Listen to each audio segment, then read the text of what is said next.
My name is Jae Benjamin. I'm a film actor, comedian, a producer, and a writer.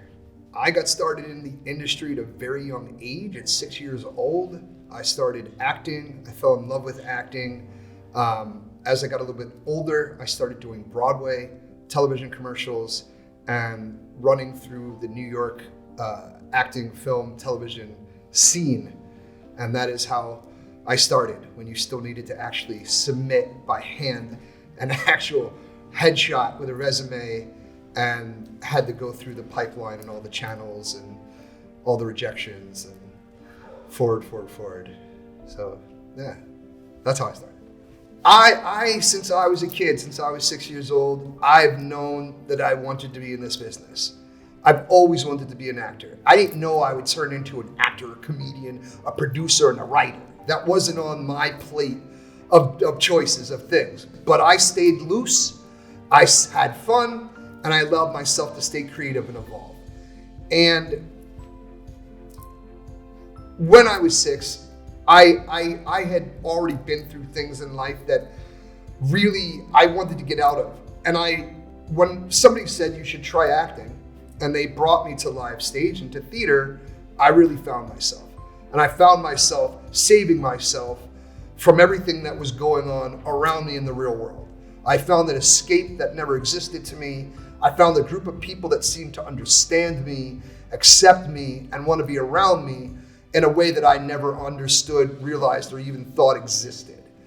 So since 6 years old, my passion is to be in this industry. I've just had this thing in me to want to entertain people. Have conversations, have people come up to me and say, man, we saw you on that TV show and you were really funny and we laughed all the way home. As a matter of fact, the other day, I met some really beautiful people in the parking lot and I was making some jokes and the gentleman came up to me, I think it was this morning, and said, we laughed all the way on the way home. And that fills me up. That fills my heart up. That's why I do what I do. I know how hard this world is. I've known since I was a child. So to be able to take somebody out of the craziness, or whatever you want to call it, that's going on in the world for 10 minutes, where they then go home, I'm not even with them, and they're still laughing and giggling about it all the way, that is a mission accomplished for me. That is why, and I get the goosebumps, that is why I do what I do. As a conduit, I like to deliver it, and whatever it is, it could be entertaining, funny. Maybe you don't like me. Maybe you think I have some Seth Rogen laugh. You don't like my laugh, or whatever it is. All good. You walk away with something from me. I've touched one person a day. I'm a happy guy. It's that simple for me. Touch one person a day. It works. Don't do it randomly. You may get in trouble, but just one person a day. It works. First time going onto a film set, what to expect. Expect to understand absolutely nothing. Expect to wonder what is going on. Like, why is this person running there? What is this thing they're holding? Why can they only eat at that table and everybody else has to eat at that table? How come they're a separate? Understand you're going to be lost. You're not going to understand the lingo. You're not going to understand the term. You're not going to understand why some people speak to you and why some people don't, and the thing. Expect all of this. Expect to have a lot of fun. And if you pay attention and you keep your ears open and you learn at an appropriate time to ask questions and to whom to ask those questions to, the education process will come, especially your first time on set. If you're really in tune with yourself and you stay at a level place in the excitement and in the fun of it, you will pick up so much information and you will learn so much, and you'll go home with this feeling. You'll feel kind of anew. You kind of like you've been rebirthed a little bit, and an excitement, an adrenaline. You'll feel all of it, and you'll want to go after it again and again and again and again and again. And that's the best part.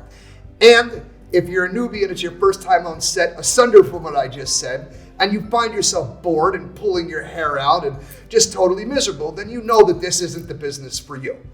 So that is what I would say to that. How do I prepare for my roles? I do a lot of research. I'm a huge movie buff and a content. I'm like a sponge. I absorb as much content as I possibly can. And when specific roles are offered to me, I go into a heavy research, whether I watch as many films or shows or stories or whatever it is, or read. I absorb everything on the topic of who I'm going to encompass. Now, this goes twofold. I have an MFA from the University of Connecticut. I have a Master of Fine Arts in acting, method acting, Shakespeare and the Bards. I'm very well trained. My training never changed my acting ability. I was born with a certain acting ability. All it did was give me an awareness of how to think differently when I'm on set or trying to get into another character. Now, sometimes I look at this as the baseball pitcher scenario. You can never really teach a pitcher how to throw a baseball, because the minute you start teaching that pitcher what he's doing, when he already naturally does it perfectly, and you want to throw millions and millions of dollars to throw that 105 mile an hour fastball across the plate, the minute you say to that pitcher, think about this, or before you pull the ball back, I want you to do this, or rotate your fingers, or cock your... The minute you start making them think when they're already in a smooth motion, it's not going to work that great. This, to me, is what method acting was. Then there's, like I said, the other side of it, where you're born and you have a skill and you already know that. It's different to hone it than it is to actually start trying to make yourself think every little thing you do. So what I like to do is I like to take all of these things and I mush them together like a gumball. And then piece by piece, I pull everything apart. And as I pull it apart, I really absorb the character that I'm going to play in the scene, in the emotion, in the situation, in the setting, and I run with it. And I use everything I can in life while also trying to make it me. So as much as I'm sitting here myself, none of us would have known, except for me, could have been given all of these lines. But I'm delivering them to you so naturally, effortlessly, fluidly. This is the key. This is how you want to get into it. You have to keep yourself intact, bringing something to the part while also having that research come into play. It's a little wilder in sound, as I'm saying it to you, but easier if you take a step back from yourself and allow yourself to absorb what it is you're going to do without overacting. You don't want to overact, you want to be yourself. And there's a huge difference, which you'll learn as you continue to go throughout your career. I am 40 years old, and I've been in this industry since I was 6. So I've got 34 years of doing this and kind of learning how to flow.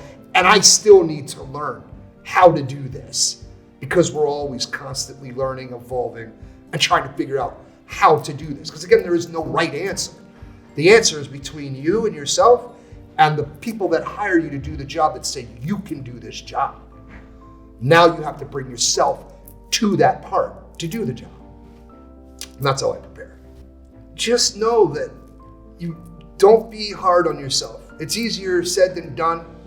I, as a film actor and a comedian and a writer and a producer, more as a writer in the comedian side of me, it likes to commingle with the actor-producer side, and I trip myself up and I get all, whatever. It's hard for all of us. So understand that everybody really is going through and constantly will go through what you go through, even when they're really successful. Because when they get really successful, they have people that they idolized and love that it's like whatever to them, because they're already up there doing it. You don't get the response from them that you want. So you have to just remember that you're now part of this group, and people are people, and you want to just not let go of that part of yourself. Remember to be kind to yourself and to have fun and to love what you're doing, and to wake up every day and go, thank you so much to whatever you believe in for allowing me to be able to be creative with my life, where it could be so much different or so much harder, or who knows, life's tough. So when the blessing comes, grab it and own it. Taylor Negron was a dear friend of mine before he died. Fast Times at Ridgemont High, The Last Boy Scout, Easy Money, all these amazing films. Taylor was a very dear friend of mine. I put him in his last movie before he died of cancer, Alienated. And Taylor always told me two things. Remember these two things. One, you've already arrived. Once you understand what that means and that you've already arrived, the second part is to own the room. Walk into the room and own it. Doesn't matter if Leo DiCaprio's in the corner, Mila Jovovich, whoever. Own the room and be you, and also remember to be yourself, because everybody will see who you are and they'll see through it quickly. That's what I would say. 5 tips that I would share to the next generation. Tip number 1, never accept the word no. Ever. Don't ever accept the word no. You'll hear no more times than you will hear I like you, yes, come have a drink with me, meet me for coffee, can we have your phone number, can we take a picture? You will hear the word no more. Get used to this word no, but never accept the word no. Get used to it, but never accept the word no. But get used to it, because that's what you're going to live with. But don't accept it. That's tip number 1. Tip number 2. Tip number 2. Ding. Tip number 2 is stay creative. As much as you have to listen to tip number 1, which is to not ever accept the word no, but be prepared for the word no and get used to the word no, you have to stay creative. You have to stay in the pocket. You have to keep practicing your craft. You have to keep evolving yourself. And there is a self-education that comes to that. Find your inner voice. Find exactly what it is that you want to do, and you go after that, and you stay creative with it. If you're going to be a writer, if you're going to be an actor, a comedian, a singer, any type of performer, you have to stay creative with it. You have to find other ways to constantly be that style of performer or that type. There is not one answer that says you're now an actor and you have to be this type of actor. Or you're a producer and you have to produce like that, or you have to write like this, or you have to do comedy like that. That isn't an answer. The answer is inside yourself, and that is where you need to stay creative and constantly evolve that side of the creation. And this will further you, because as you evolve, everything around you will constantly evolve to fit what it is that you're wanting to become or where you're looking to go. So that would be advice number 2. Advice number 3 would be never listen to the naysayers. Everybody's a naysayer. A relative, a parent, a sibling, your friend, people you grew up with, your neighbors, people, maybe you're in college, could be the people you're dorming with, could be the person next door to you, could be your whoever it is. There are naysayers everywhere, which goes back to number 1. No, the creation, and then the naysayers. If you avoid the naysayers, as hard as it is, you will succeed. You have to find a way to tune them out and go back to constantly, as I said in number 2, creating and evolving your inner creation of who you are and where you're wanting to go. And then number 1, which is again understanding the word no, accepting the word no, but never accepting the word no. It's a very fine line. You understand it, but you don't accept it. So the naysayers now come in, and what I would say is number 3, and you really need to tone them out, because the more you listen to the naysayers, or the more you start to compare yourself to, oh, this person got that role, I could have done it better. Or why didn't they cast me? I'm so great, or whatever it is. If you get lost in that world, there's no way you're ever going to get out of your own way to continue to evolve as a creator, to understand how to live with the word no without accepting the word no, and also how to avoid the naysayers. So you really need to do these things so you can constantly keep moving without getting bogged down. The voices in your head are going to punish you along the way, and you're going to hear all the chatter. Everyone's got to something to tell you. Somebody can always do it better, they're going to say, or there is somebody better. And that all could be true. But you are you, and you have to shine on your own. And you can't be afraid to allow people to see you shine. And that would be possible if you don't listen to the naysayers. You stay creative and you understand the word no. Number 4, push yourself to constantly evolve with how your life goes. For example, you could have an audition at 9 a.m., but at 7 a.m., you get a phone call, and it's not a great phone call. Now you have to push yourself to go to this audition at 9 a.m. with some very heavy information you got at 7 a.m. Normally, the human reaction is to back down. You get some sad news. Somebody passed away, something happened, whatever it is, something tragic in life happens.